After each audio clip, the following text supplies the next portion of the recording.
Hey, welcome back to Marshall Trains. Today, we're going to take a look at progress. Well, not a lot. And we're going to try to solve a couple of problems today. So let's go ahead and dive right in.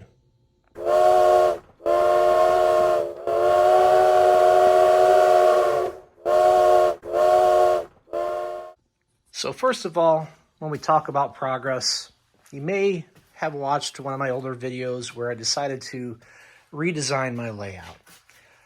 It had gone all the way from this corner down here and followed this tabletop right here and used to go all the way down to the wall where I have some storage now. And I ended up taking out about 12 feet of the layout in order to try to get some more storage area. As you can tell, as we've already walked around just a little bit, I need quite a lot more storage area. So I've shortened it up. The end of our layout will now come to here. We're going to have a double main line. What you're looking at right now, that's partially laid here and hanging out in the open space, is the inner main line. As we walk back through here, we will still stay along this back wall. We'll have 4 lines of track. I'm going to space them about 5 inches apart. This may not be prototypical. It may not be what everybody else would do, but it's what I'm going to do because I am a huge fan of long passenger cars. Specifically, anything from 18 to 21 inches. And these 4 right here happen to be 21-inch long. And when I go around the curves, I don't want to risk, if I ever am able to afford a longer steam engine, any kind of problems with turn radius or running into equipment that is on the line in the curves. And I just wanted to kind of carry that throughout. So down here, I've got the 2 main lines coming around back up through here. Now, I have just started to try to secure this inner main line right here, and I've gotten through, and this is an 072 inner dimension. Right now, I'm running a combination of Ross, Atlas, and Gargraves track. This inner circle is Ross track. The outer circle is 081 Atlas. Actually, the outer loop here is probably going to move down to the other end. I've got some 080 Ross on order that will come out and be the outer loop on this end. As I come back through here, though, with my 072, I need to curve back out. And I can't just do that with a couple of straight pieces and come back out to 72. I've got a gap here that I have to fill. So this is one of the things that we're going to try to attempt to solve today. I've got some Gargraves here that I can bend, and I'm going to try to get this measured up and cut and placed into here. Or I might just run a perfectly good piece of track. We will find out shortly. The other problem I'm going to try to solve today is right back here in the corner. You see that I've got some track hanging in the wind. I'm going to try to support that from underneath, obviously, with some 3/4 inch material. Normally I would do that with plywood, but you know what? I just happen to have a 3/4 inch piece of shelving left over from a home improvement project. So those are the things we're going to try to solve. Let's get to it. This is my 6-inch cutoff saw that I got from Harbor Freight. Plan was to use this to cut that piece of track that I need a little curve on to solve my it's not 72-inch radius right there problem. But as you can see, I didn't buy the blade. So that little problem will have to wait for another day. But you know, I guess less than optimal.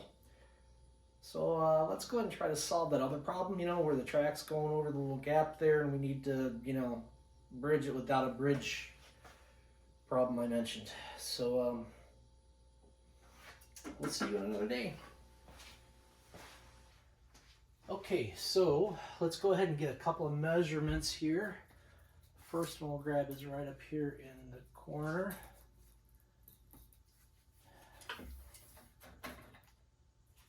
We're close to it. And yeah, all right, let's do it this way then. So we're looking at 30 inches there. And out here we're also looking, well, just a hair over 30, 30 and 1/8, so 30 it is. So we're going to cut that shelf up to fit right in here. I'll scab in some 2x4s to give it support that it needs so that it can support the track. Let's see how much trouble I can get into with that project. All right, so I've got my saw all set up here to make this cut on this shelf. I've got it securely clamped down to the bench right here. I have it marked out right there. You can probably see if I get the light just right. Right here, I've got my mark, and I've got a mark on the other end.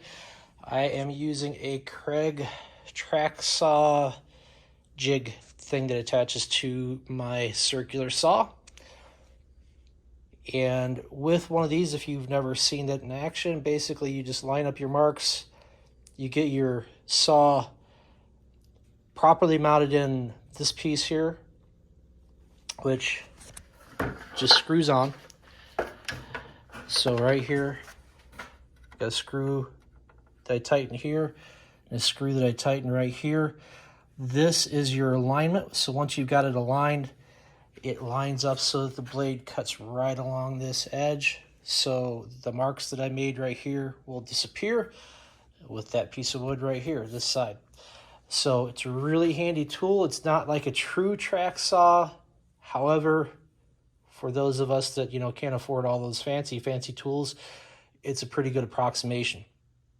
And it allows me to cut this wider stock that, my chop saw just won't let me do. Okay, so always use proper eye and ear protection. You only got one set of each, right? So just making sure that my track is lined up the way that I want it. And hang on one second. Forgot my battery. That's less than optimal. Here we go. Okay, got it all lined up. I nestle this on the little tongue. I always do an extra check to make sure that the blade is lined up next to the fence. Hold my safety, start my saw, and let's do this cut.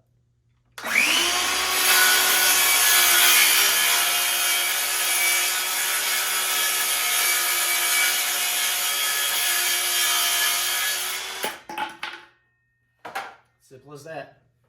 Always take the battery out after you're done cutting. Okay, so now I will just get my measurement, make sure. Should be right around 30 inches. 30 dead on. 30 dead on. Perfect. Let's go mount this sucker. All right, so let me just hunker down in here for a second. Yeah, all right, here. So we need to scab in a couple of 2x4s to be able to give that little shelf some support. So I'm going to cut these and mount them, I think, to the shelf first. Excuse me, or maybe second. We'll see. But regardless, I need to make these cuts and get them ready so that we can do that install. All right. Let's see if I can bend back up now. Yep, there we go. Woo! It's tough getting old. Let's get this thing ready to cut.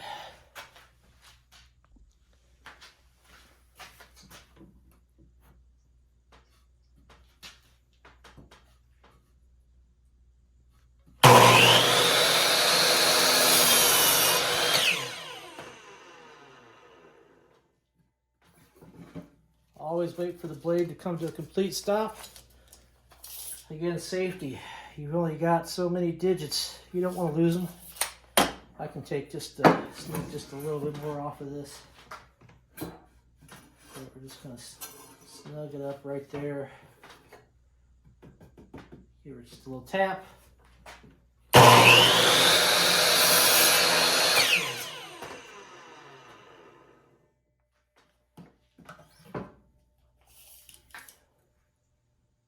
$30 dead on. All right, let's measure and get the next cut. Okay, so for my next cut, I actually need two pieces that are the same.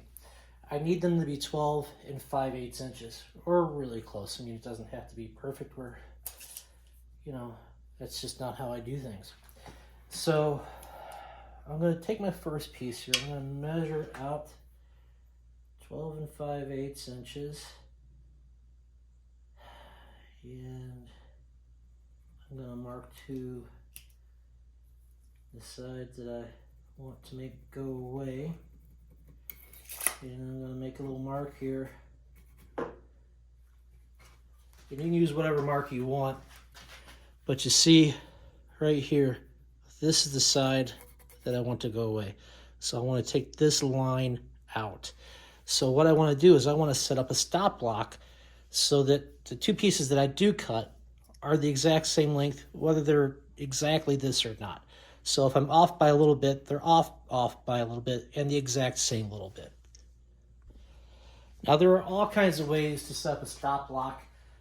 You can do anything from a simple clamp like this. There's people that build hole miter stations that allow them to do that to very precise measurements. But again, we're doing some rough bench work here, so it's not that super critical. So what I did was I lined up my blade with where I want to cut, and then I took just a piece of scrap 2x4 and I've clamped it to the table here. Now if it's a longer piece, you might have to come up with a different solution. I've done many different things in the past, but in this particular case, this is going to allow me to get two cuts exactly the same length that should be really close to the measurement that I made. So let's get this cut made, and we'll bring in another piece.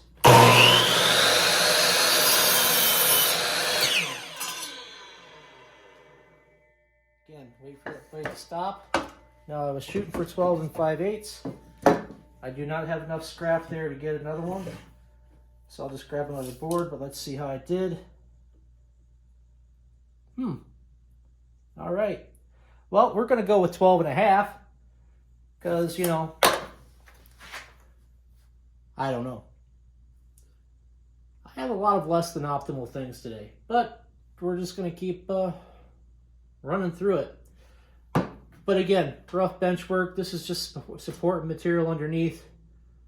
I mean, I could go back and make a super perfect cut and, you know, tell you that I did it right on the first time, but where's the fun in that?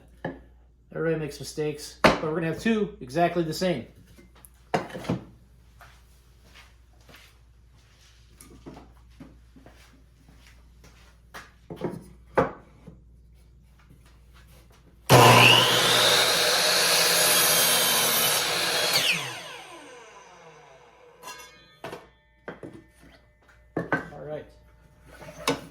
Now, I line these up. They are dead even. Dead even. All right, let's go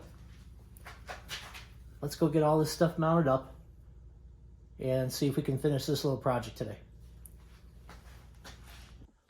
Okay, so I'm sitting here in the what was originally going to be a pop-up area that I could get into to solve problems here on the back side of the track. And so originally I was going to have some pink foam that would sit on these little walls right here.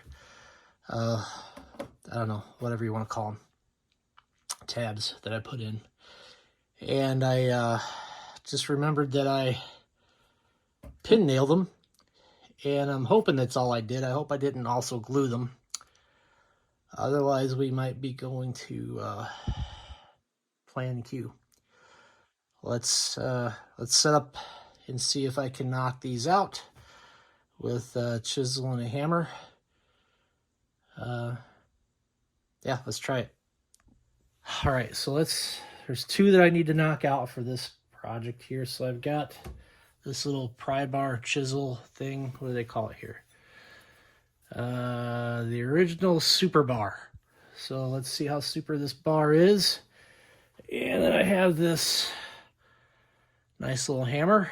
We'll call this, it looks kind of like Thor's baby cousin. Mjolnir's baby cousin. So we'll call it Mjolnir. So Mjolnir and pry bar. Let's see if we can get this knocked out.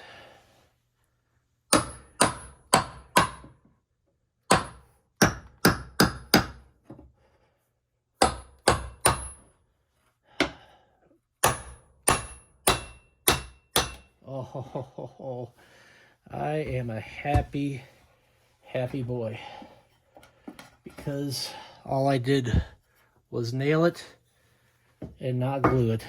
All right, so let's get this other side out. Let's see if I can get you an angle on that one. All right, hang on. All right, let's see if I can operate while you're watching, or if you have to go in the dark. You might have to go in the dark, but we'll give it a shot. There we go. All right. Nice. All right. All right, so I'm going to use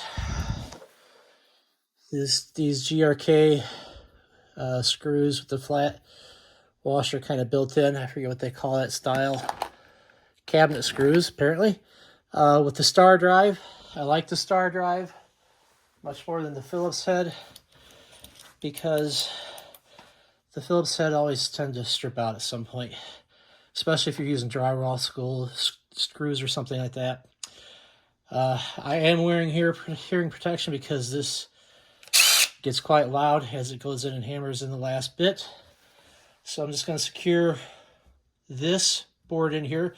I've already held up the shelf piece to make sure it lines up with our existing tabletop, or at least really close to it. So we'll get this long piece in, and then we'll get the two side pieces in and finish mounting this up so we can properly support this piece of track right here.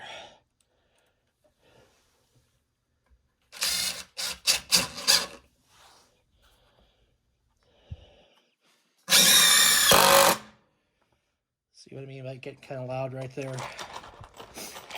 as it hammers that last little bit home. We'll just do like 3 in here. We're not,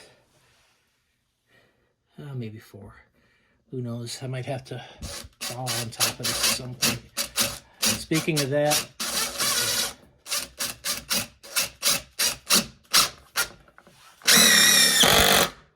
I had intended this to be a pop-up area where I could climb out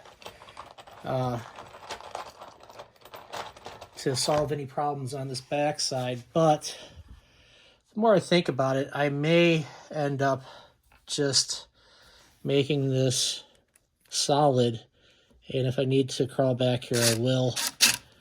The main reason is I'm thinking about maybe adding a second level, because I've got a couple of nice bridges that I'd like to incorporate, which don't really fit in with how I've got it designed right now. But I love bridges, so I don't want them to go to waste.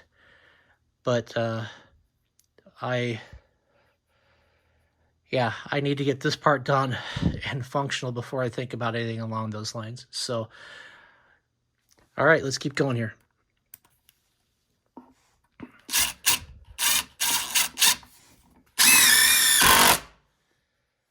I will also end up putting support underneath this area that I crawled under. As you can see right now, this is completely open through here, which is great for access, but if I ever need to climb on top of the layout here anywhere, then that obviously would be a bit of a problem. All right, let's get set up here for this next board. All right, sorry, I apologize but you're going to get bounced around a little bit as I try to get these sideboards mounted. You can barely tell I have the shelf piece sitting up here. I've got the side pieces held in with some F-clamps while I screw them in. Once we get that, we can screw down the top.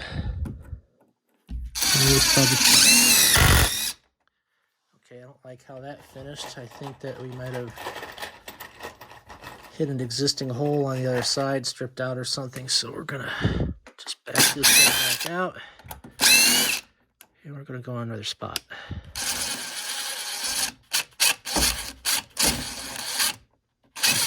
Come on. This screw is pretty hot, so I'm not gonna hold on to that. We'll just replace it with another one here. There we go. Now we'll use this guy over here. There we go. Now I can take this clamp off. And we'll get a couple more in here, maybe 1 or 2 more. Let's do 2. Why not? We're here. We've got the time.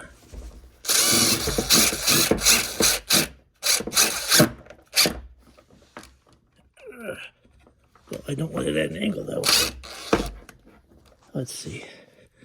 Let's start down here. There we go.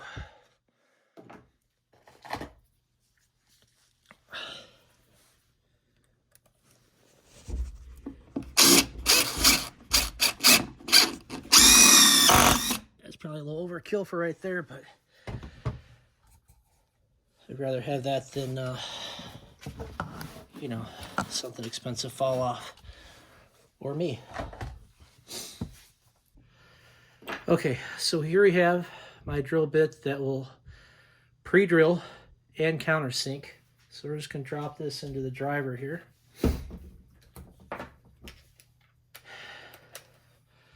And hopefully it doesn't shake you around too much.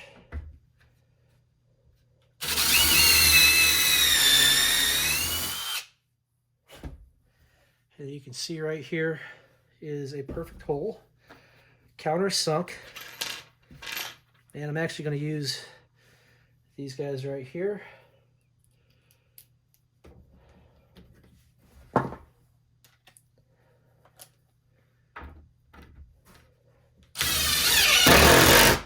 There we go.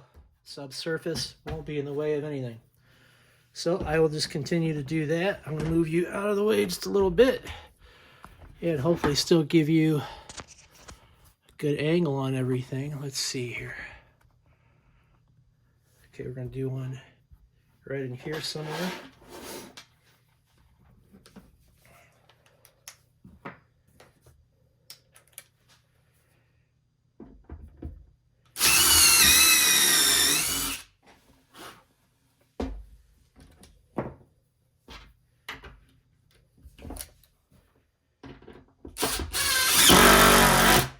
Okay. Now we'll do a couple back over here. I've already got this track screwed down in a couple places, so I don't want to have to mess with that if I don't have to, given that this is just kind of holding it in place. So let's go ahead and do our pilots in a couple of spots here. We'll do one here. We'll do another one over here. Do one out, a couple out here.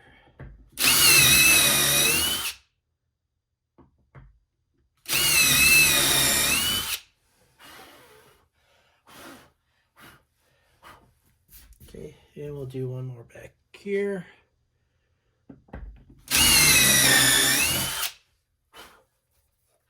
All right.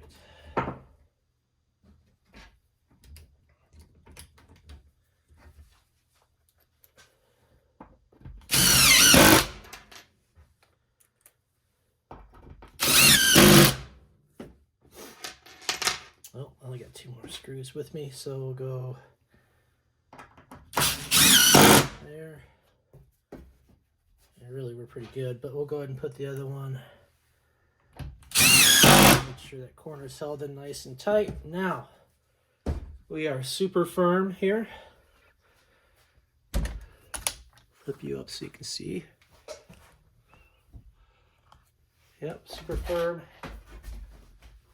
And it will hold my weight, and there's a lot of it to hold. So we are more than sufficient.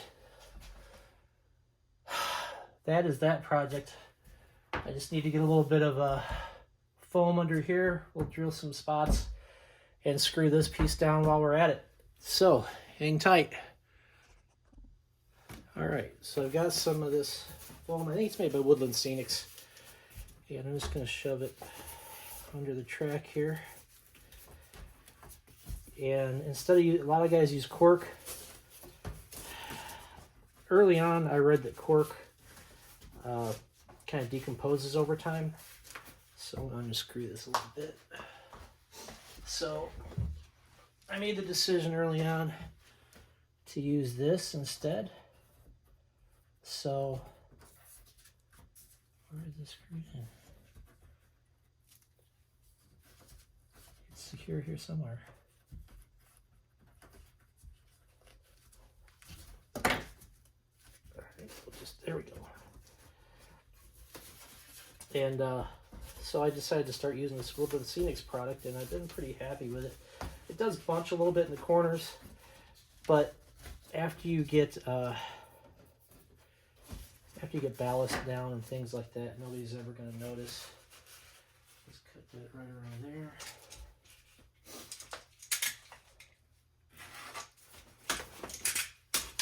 So, you know, if it's ever a problem in certain areas, you know, I can just fill it into with little chunks or cut little chunks out. So, all right, fantastic. Let's get our drill bit for that.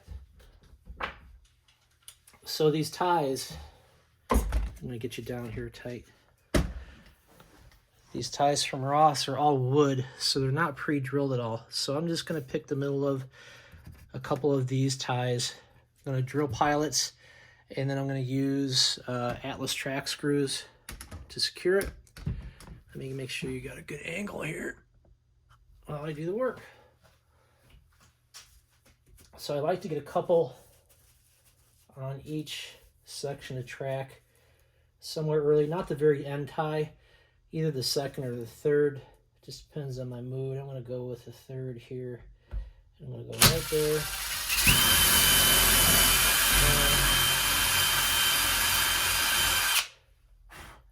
I just kind of wall it out a little bit there, waller it out, just to make sure it's an easy thing to add my screw. And I guess I will be adding my screws later because I can't find where I stuck them. So I'll go ahead and pre-drill these though, so at least we can take care of that stuff while we're here. So I did one there, do one down here.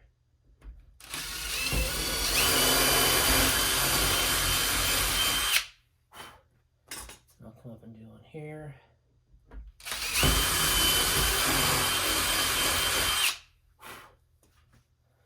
I think it's especially important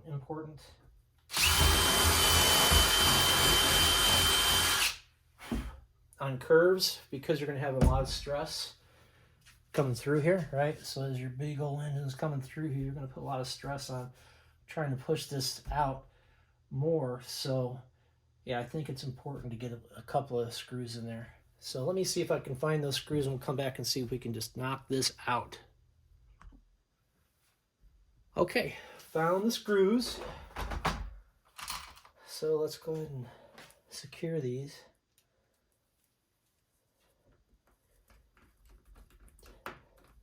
You know, with this format of taking you along with me, I found that even when I've got the camera off, I'm talking to myself more. And I was already doing it a lot. So hopefully that doesn't mean anything bad. And if it does, at least I got myself to complain to.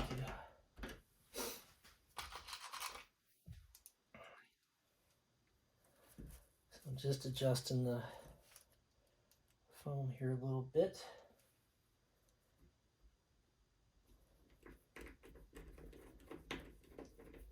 Again, it's very forgiving.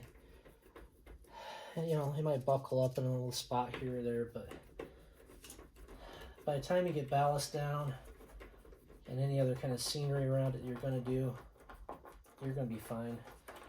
I know that I've already got this fake grass down here, so I've explained that before. I think it comes in the big sheets. I think it's also from Woodland Scenics.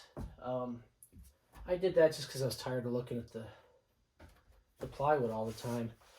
So I'll probably unscrew this a little bit after I get some more of that to put some under it, or just work around it. But I wanted to get this taken care of. I was getting worried that this was starting to sag here, so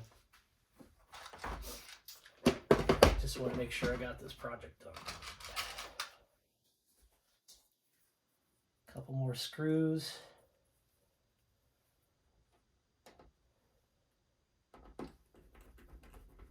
And we'll be done with this little project.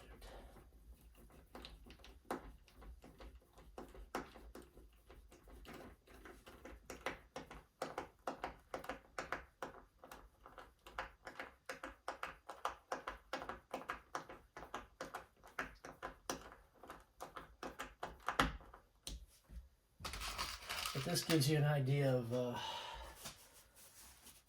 if you haven't started building your own layout, why it takes quite a while to build one.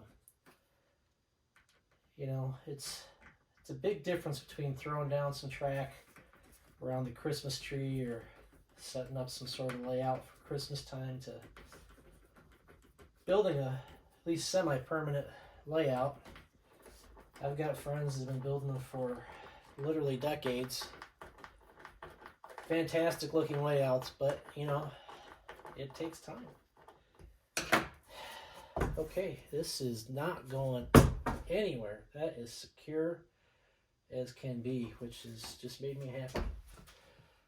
All right, well, let me get this tilted up here so you can see me a little better. And hopefully you can. The format's a little different than you've been seeing, which I hope you enjoy. I've decided that part of my motivation to continue my layout is to bring you guys along. It makes me a little more excited to do it because I'm a pretty lazy guy. I'm going to be honest, lazy guy. But if I've got somebody coming along for the ride, my father-in-law is going to be back up from down south here in a month or two. And I'll be bringing him along on this as well. He enjoys this stuff too. So hopefully we can all enjoy it together. Next time I will show you some other areas of the layout and maybe some things that I've gotten recently. Just want to say thanks for tuning in. If you do enjoy the content, please subscribe, like, comment. Let me know what you like. Let me know what I'm doing dumb. You know, I'm not saying that everything I'm doing is the right way to do it or anything. It's just the way that I've figured out on my own. I may take your advice. I might ignore it too. I don't know. You know, I just kind of like figuring it out on my own. My day job requires a lot of planning and forethought, and doing the layout, I can just jump in and, oh, I think I'll work on that today, or, you know what, I'm going to do it this way. So anyway, thanks for joining. Catch you next time.